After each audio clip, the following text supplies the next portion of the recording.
Hello folks, this is ValkoorDrakeRider, and today I'm going to be showing you how to set up my rapid activation timer, something that you may have seen in some of my other videos.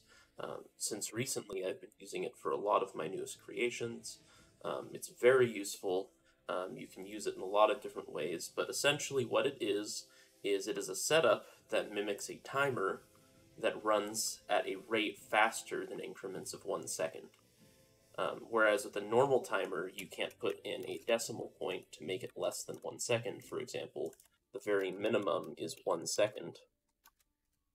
With this, you can create rates almost as fast as you want. There are some drawbacks to trying to create rates that are too fast, and generally you're going to want to balance your rate against players' experiences, since this module is buggy and it will have some issues, and sometimes it will simply stop working because the rate is too high, or the player entering the house has too much lag, or is running a computer system that is too slow. So that's something that you're going to want to take into consideration. Most of the time you shouldn't need something that activates more than 10 times a second, and for the most part, 10 times a second or slower tends to be pretty safe for preventing it from messing up. Alright, so let's go ahead and get into how to make it, and once we're finished with making it, I'll show you how you can use rapid activation to create some really cool and wonderful things. So let's go ahead and get started with making this. These are the 4 items that you're going to need. Technically, the base module is only these 3 items. The magic sequence reflector is kind of an add-on that you'll probably want to be using if you're planning on using this to drive your reflector chains. But to start, we just need a magic timer, a magic reflector, and a magic item detector. Alright, so first of all, we're going to go ahead and work on this reflector and this item detector. Now, the way that movement and timing works in this game is for every 100 units that an item moves, 1 second passes. So items move by default at a rate of 100 units per second. So we're going to be using that information in order to create an activation rate faster than that. So, first of all, we're going to have to know the distance that an item detector detects to. We're going to be using it by default as the smallest distance, tiny, which has a radius of 300 units. So in order to enter its range, our reflector has to be further than 300 units away. So we're going to go ahead and we're going to make sure that our reflector to start with is 300 units away from this item detector. Now they're always going to share at least one coordinate with each other. You're going to want to keep that. So you can see this one is 1350x. This one is also 1350x. Same thing for your timer. You're going to want them all to be the same. Alright, so we want them to be 300y apart from another. This one is at 750, and this one is at 1050, so they're already in the perfect spot to work. 300 units away. Now, everything beyond that 300 units is what's going to determine the amount of time it takes for your reflector to get to that item detector, and therefore the rate that you're going to be activating at. So, for example, if I move 5 units, all you're going to do is take 100 units, divide that by what you just moved at 5 units, and you have an activation rate of 20 times per second. Similarly, if I move this 10 units away from our item detector, 100 divided by 10, you have an activation rate of 10 units per second. So that movement, any amount of units past the 300 units, is going to determine your time. Similarly, if you make it too far away, for example, if I make it 50 units further than that 300 units, it's going to activate at only 2 times a second, or once every 0.5 seconds. So this is kind of how you can control exactly what rate you want to achieve. But for now, we're going to go ahead and stick with 10 activations per second, because that's a pretty standard rate. Alright, so now that we have that distance going, we're going to move our timer into the correct spot. The timer's position doesn't matter that much. Generally, you just want it to be somewhere behind your reflector. Now, you're going to want it to be further back from your reflector no matter what. You don't want to put it in front of it because it's going to be within the range of the item detector, so it won't be able to enter that range and activate your item detector. This item detector, or this timer, is what is actually going to be driving the system. This item detector is going to be detecting your magic timer, and that's what's going to be activating your system. Now the problem is that this timer is going to be moving itself towards your item detector, but during a house's loading phase, sometimes it's not going to properly detect your timer if your timer starts too close. So to prevent this, you want it to be somewhere further back so that the house has proper time to load in and detect your timer properly before it gets to the magic item detector. So the distance is something you can balance yourself. Just keep in mind the further you put it back, the later a start you're going to get out of this. And the closer you put it forward, the more likely it is to bug out. So somewhere in between is generally a good idea. So we'll just go ahead and set it right here. Alright, so our timer is going to need to be set to start on, repeat, 1 second on timer duration, and 0 seconds for off timer. And then it's going to target itself with the on timer slot, and it's going to move itself 100 units in whichever direction you need. Obviously, this will depend on the orientation of your setup. But as you can see, it's moving 100 units every 1 second. And an object moves 100 units in 1 second, which means this timer is going to continuously forever move in that direction. All right, so now that we have that established, this timer is going to move into that item detector. That item detector is going to activate this reflector, and this reflector is going to teleport the timer back to it. So every single time the timer enters the range of the item detector, not only will this magic reflector get activated and drive your system, but this timer will get teleported to it and continuously move to that item detector, activating it repeatedly over and over again, moving at that same distance from that magic reflector to that magic item detector that you use to determine the rate. Alright, so this is technically done already. This is a rapid activation timer, and it's going to move at a very quick rate. Now, if you want to actually hook this up to your reflector chains, you're going to want this magic sequence reflector. So we'll go ahead and pull it up here, and all that you're going to do is have this magic reflector activate this magic sequence reflector.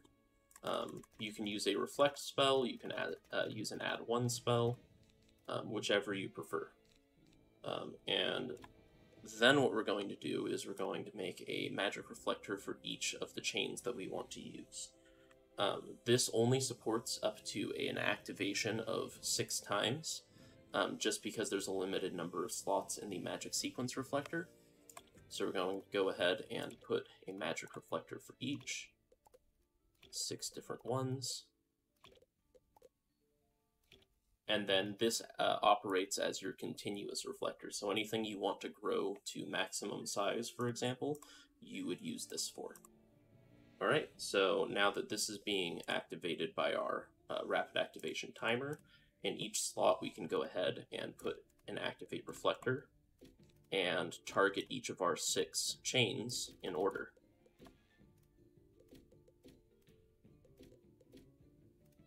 Just to make sure all of them get activated at their proper time. And to make sure that we get the correct number of activations each time, we're going to, in the first slot of each of our reflector chains, activate the next reflector chain. So for 1 to 2, 2 to 3, 3 to 4, 4 to 5, and 5 to 6. And the 6th one doesn't have a subsequent reflector to target, so we don't have to worry about that. Alright, cool. So now, in this sequence reflector, the next thing we need to do, if we don't put anything else in this, this sequence reflector is going to keep being activated by our rat, and it's going to loop back around and activate all of these more than the number of times that we want them to be activated. So that's not going to work very well for us. So we need to make sure this magic sequence reflector gets stuck and can't do that anymore. So in this slot, in the 7th slot, you're going to go ahead and target any item. Doesn't matter what it is. This is a blank slot, and this is going to serve a very important purpose. In the 8th slot, you're going to get a subtract spell, and you're going to target it to your magic sequencer. So essentially what's going to happen is this keeps getting activated, adding up, and then when it gets to the 8th slot, it will take itself back down to the 7th. And that'll keep happening over and over and over again, preventing this from reactivating any of your previous slots. Alright, so this is generally what the system is. This is all in working order. You can add more reflectors as you need them to the chain, just like you normally would, for whatever activations you need. So I'm going to show you, first of all, that it works. So we have 2 buttons here, and let's say, comparatively, we want one of them to grow 3 times. And then we want another one to grow 5 times.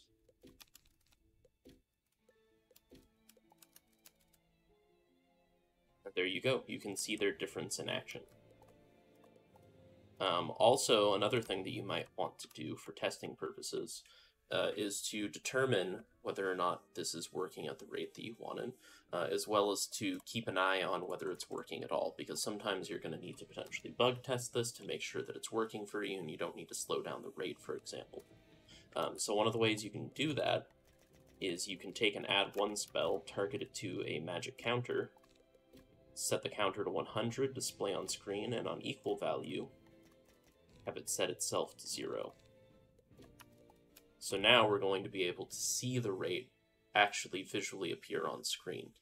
So we can see it ticking up at 10 activations per second right here. And then when it gets to 100, it'll just loop back again.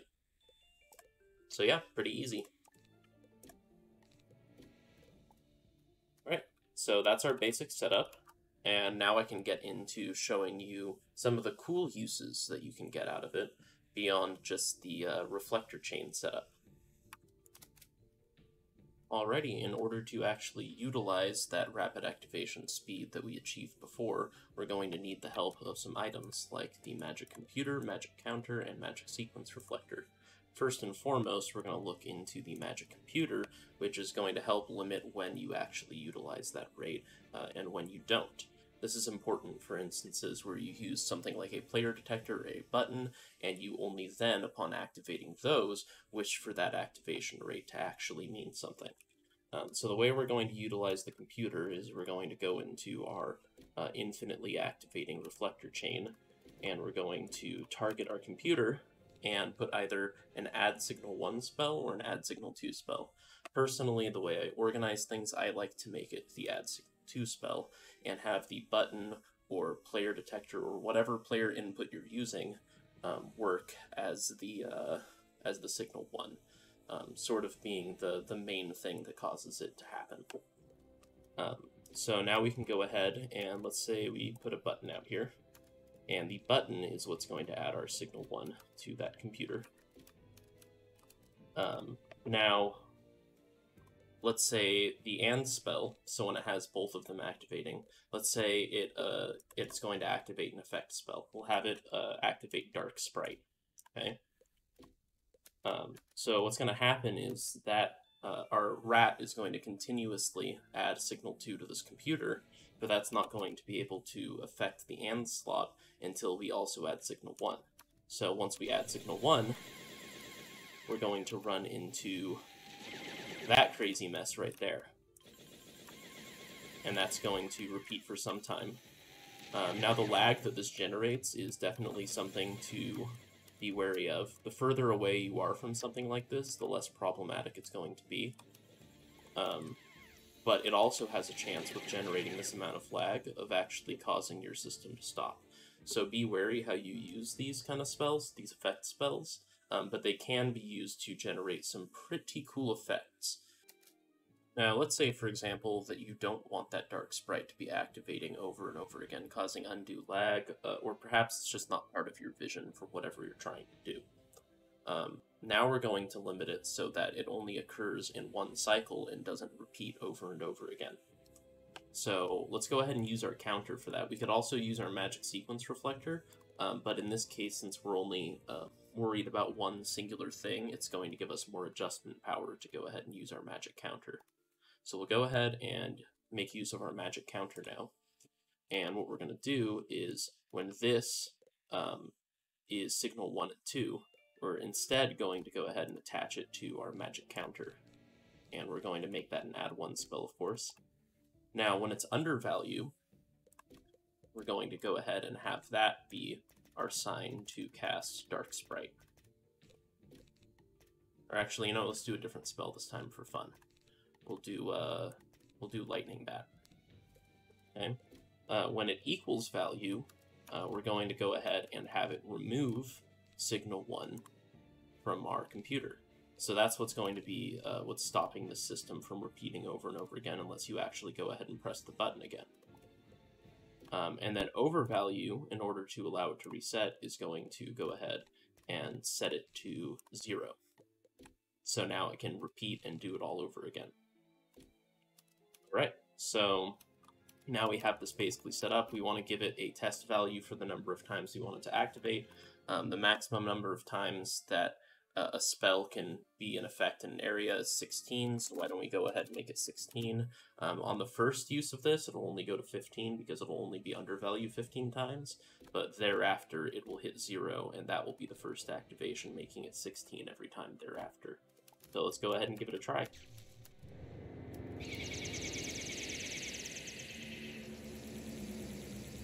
And as you can see, we get a pretty darn cool effect. And it's not going to repeat over and over again, but if we press the button again, we get it to occur all over again.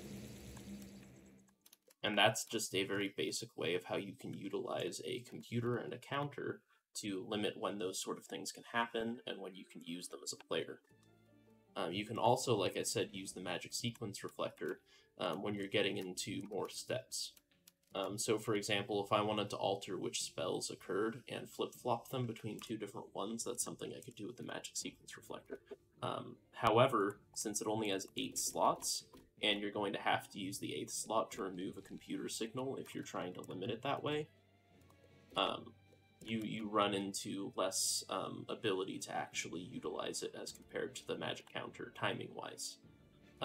You can chain magic sequence reflectors together, but it's still going to give you some space efficiency problems. So you really just want to use the magic sequence reflector and the magic counter interchangeably when you see fit. Alright, so let's look at a different way that we can utilize the setup here as opposed to just spamming an effect spell for the pure fun. Alright, so for this next example, I'm going to show you guys what it looks like to rapid activation teleport an object. You may remember something like this from my roller coaster house, for example. So, we're going to do the same exact thing. We're going to have a magic computer limiting what's going on, so we still have our signal tube being added to that. But this time we're going to make use of our magic sequence reflector, and we're going to go ahead and make use of a magic player detector. So what we're going to go ahead and do, just as this example, we're going to put the player detector right in front of this entrance here. If you didn't know, there is a secret entrance here to get in and out of this area. So we're going to go ahead and we're going to put our magic player detector right in front of that, so when you enter through, you automatically activate it. Okay. The next thing we're going to do is, just like before with our button, we're going to have that go ahead and add signal 1 to our computer here, starting the system. So now that's going to activate at that rate on its AND spell. So next thing we're going to do is, just before, we're going to target this add 1 to magic counter onto our magic sequencer. Now what we're going to do is we're going to go ahead and pick a bunch of teleportation locations that we want to have our item rapidly teleport between. And the way I'm going to choose to do it here, you can do it in a straight line, you can do it whatever pattern you want, just depending on what you're trying to do. we're going to go ahead and we're going to move our magic sequence reflector, and we'll have it represent the first location it teleports to. And let's say we want it to be, I don't know, over here. And let's say we want it facing the player, so we're going to go ahead and rotate it towards the player's direction that they're coming out of. Just to be sure, I'm going to go ahead and reactivate that, because it might have lost its targeting, but it looks like it didn't, which is good. And then for each of our other locations, we're going to go ahead and put a magic reflector in the space that we want it to teleport to. So I can go ahead and, I don't know, I'll put one right here, put another one over here, maybe one right in the middle, just kind of spreading them out to give a fun effect here. And I can use 6 here. Actually, no, I can only use 5 for what I'm intending on doing. Actually, you know what? No, we can do 6 here. We can do 6. Sorry about that. So we're gonna go ahead and do is we're gonna take our magic sequencer, and we're going to go ahead and put a teleport target object spell into the first slot to represent its own position that it's teleporting our object to. And we're going to go ahead and just use Babbage Bassett for this, just for fun. And in our second slot, we're going to activate our next reflector, and our third, fourth, and so on. Just activating each of the reflectors in order. And of course, we need to go ahead and put in a reflect spell to actually go ahead and activate them properly. Perfect. And then in our 8th, as always, we're going to remove signal 1 from our computer so that it deactivates. And then we're going to go ahead and we're going to make it so that when we have not signal 1, that's going to restore Babbage Bassett to his original spot. That's so that we can actually use the 7th slot of our reflector for another teleport point instead of making that the restore. So that's just an extra space saver.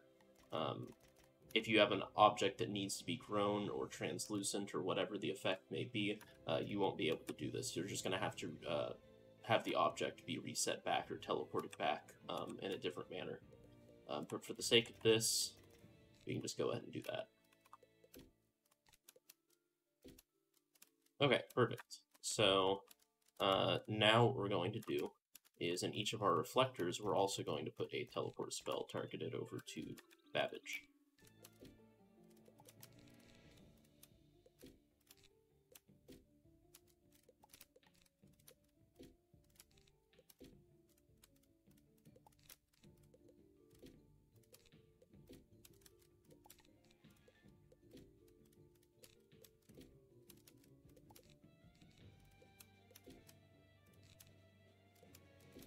Perfect.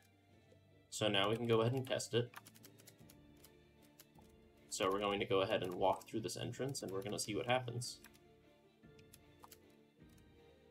There we go. So you can see Babbage Bassett does a crazy little teleport all the way over to us. And we can go ahead and activate that again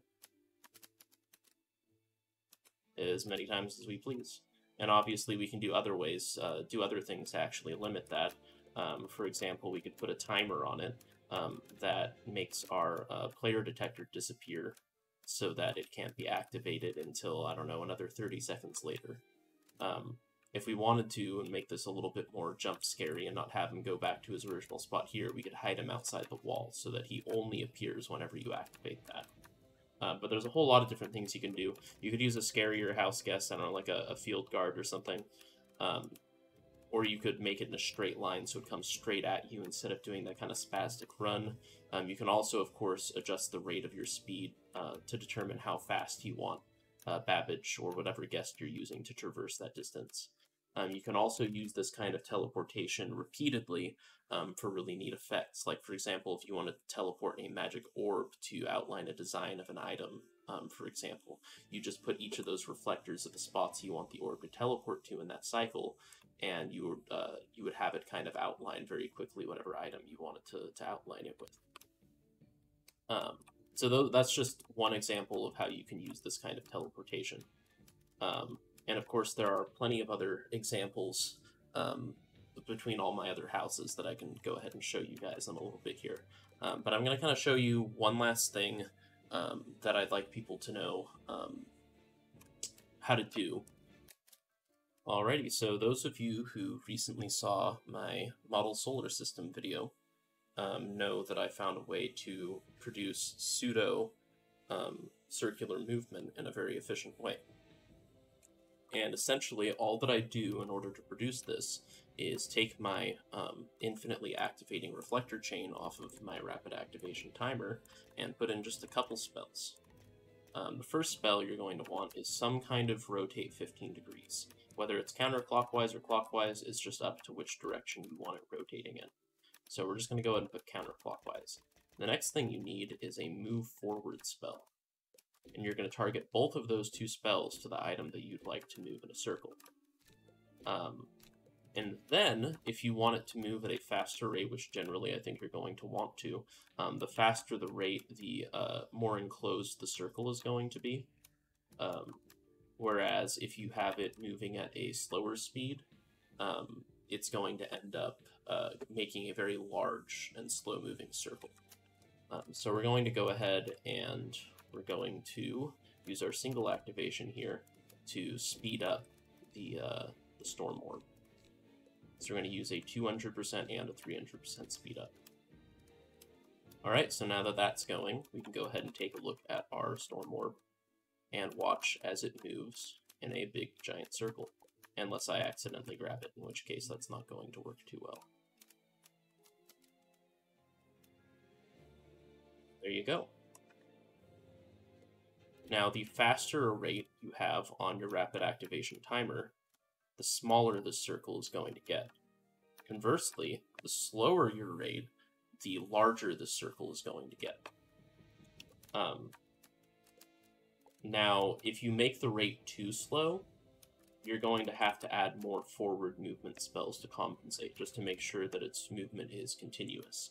Something else to look out for is if you make the rate too fast, the object won't have time to fully rotate before its next movement, so it won't end up creating a circle, but instead will create a very varied shape. It'll constantly be changing and moving in different ways, and generally you don't want that. So that is something to watch out for. You can use a sequencer and the turn object like me spell to create your own smaller angles for extremely fast rates. So that is definitely an option. It's just going to take more item space and more time to set up. But yeah, that's the basic gist of how you can do the circle. If you want to see it moving at a smaller rate, we can go ahead and we can move our item detector a little bit closer here. Let's see, that'll be 20 activations a second. Now you can see it moves at a much smaller, in a much smaller shape.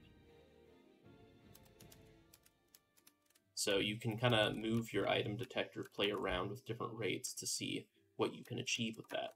The other thing you can do if you're trying to make multiple circles of multiple different sizes at once is you can route it through a magic counter or a magic sequencer. So for example, if I wanted this to move at a slower rate than what it currently is, I could tie a... Well, it seems I'm actually out of reflectors after that. Let me just grab one real quick. I could actually have these spells here inside of a different reflector.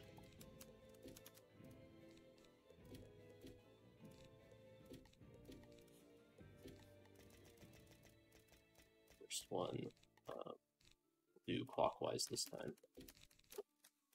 And what we can do is we can have this, our infinitely activating reflector chain, go ahead and activate adding one to this counter, and go ahead and have this set at, let's say, 4. And we'll have, well, we'll go 3. And we'll have the equal value spell go ahead and activate the reflector, and we'll have the overvalue spell go ahead and reset it to 0.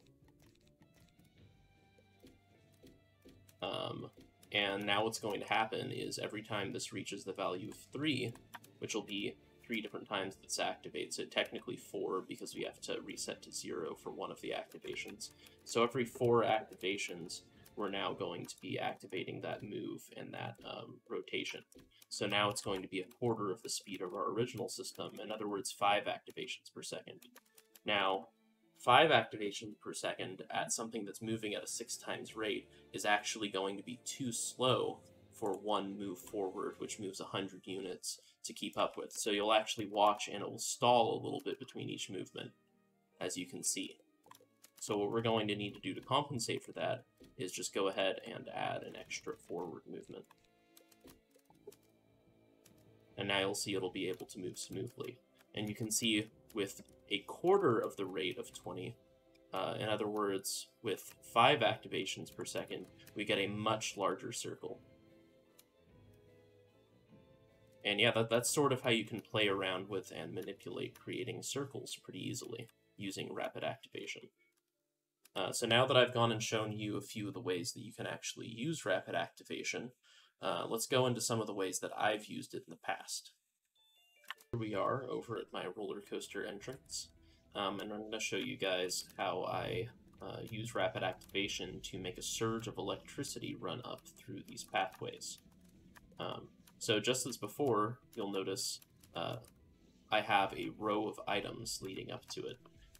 Now, these guys here were made before we had our sequence reflectors. So instead of having a sequence reflector and a bunch of different reflectors, I have a counter chaining between each other. In the same way, if you recall from my previous tutorial video on the Magic Sequencer module, I have these counters adding to each other, chaining between each other with each activation. And each one is teleporting that Zeus's Thunderstaff to it in order to get it to run along in order very quickly. And naturally, this whole chain, leading all the way up from the top there, is adding into one another, being run by our rapid activation setup right here.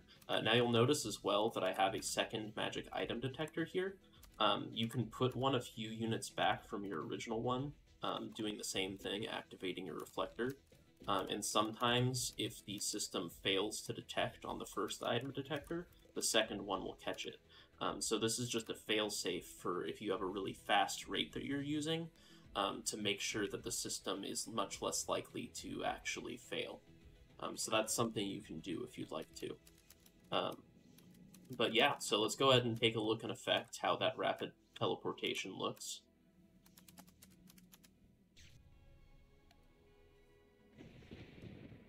There we go, right here. So that's just an example of one of the cool effects you can use. You can also see that on the top section here, each of these counters is having a lightning spell cast to them.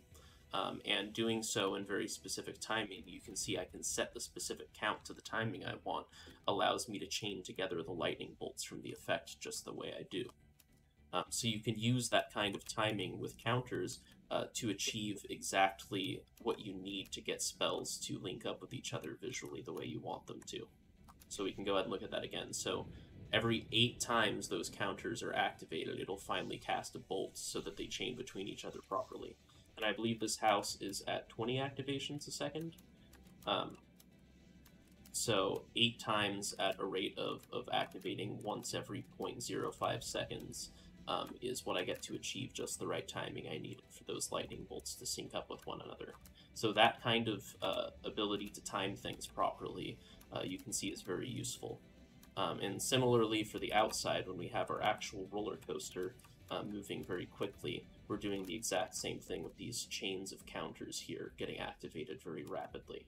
Here we are at my Blacksmith's Fjord, and those of you who have seen this house before will remember that there is a musical sequence at the beginning. I'm going to go ahead and show you how that basically generally works, and but to start, I'll go ahead and show the musical sequence off to those who haven't seen it before, so they can get an idea of what's going on.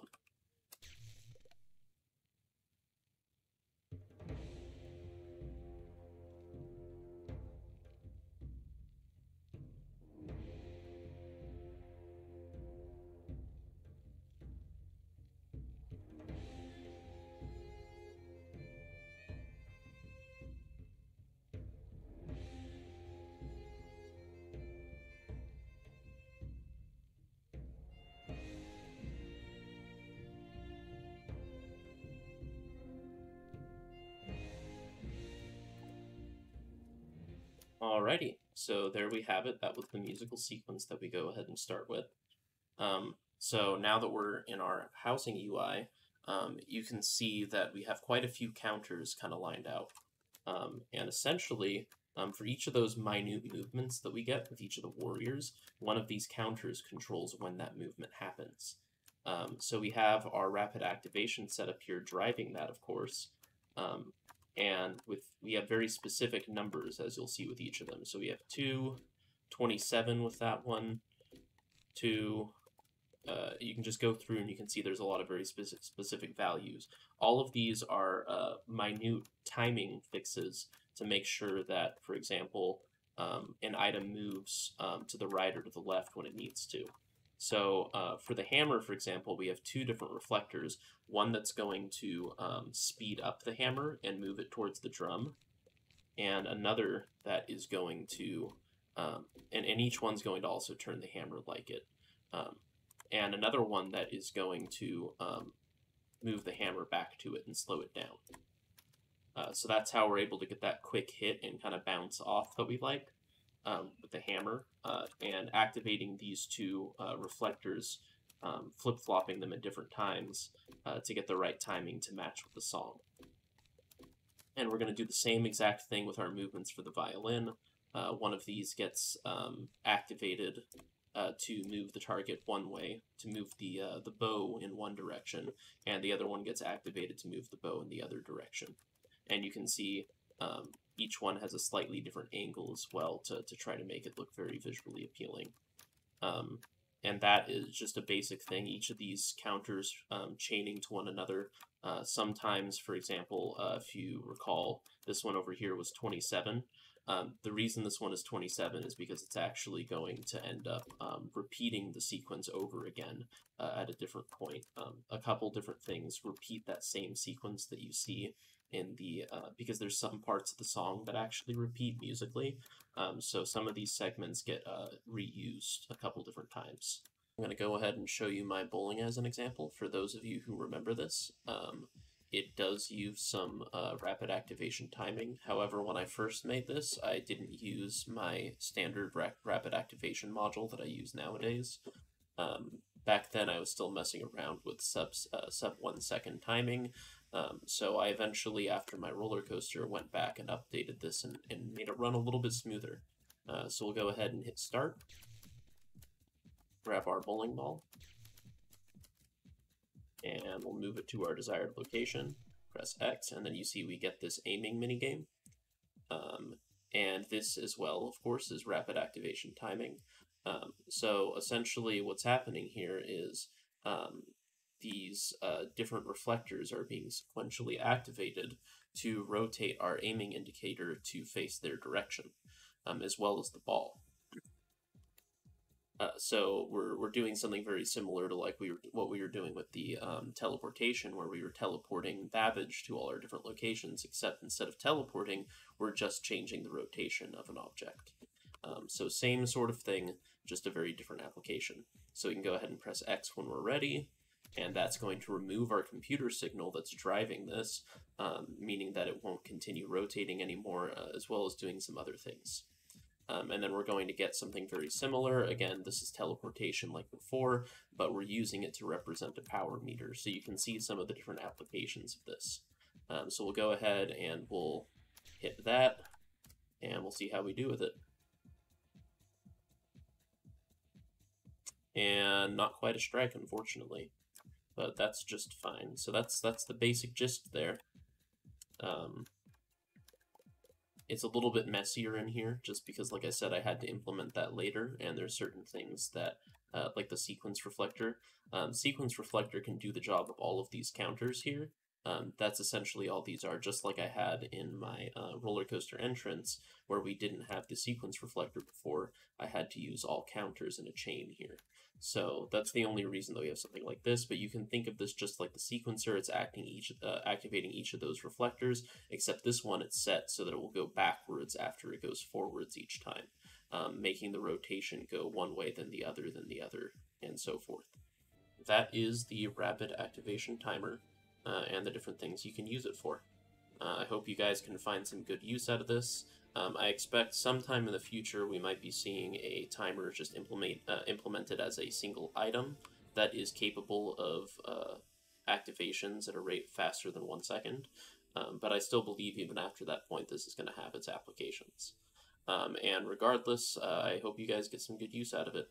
So thanks for watching, and have a great rest of your day. Bye.